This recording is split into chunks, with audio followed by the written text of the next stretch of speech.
Hey everyone, today I'm going to show you how you can create a workspace in Postman. Okay, so let me go ahead and share my screen.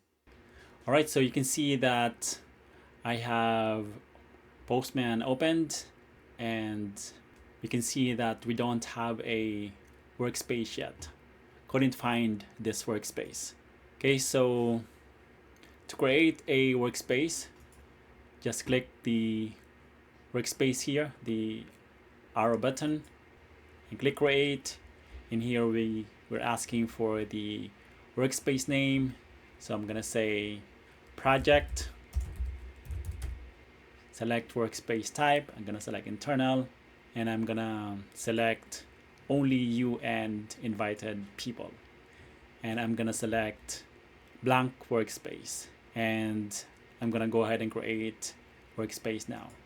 Okay, so now we can see the workspace that we just created here.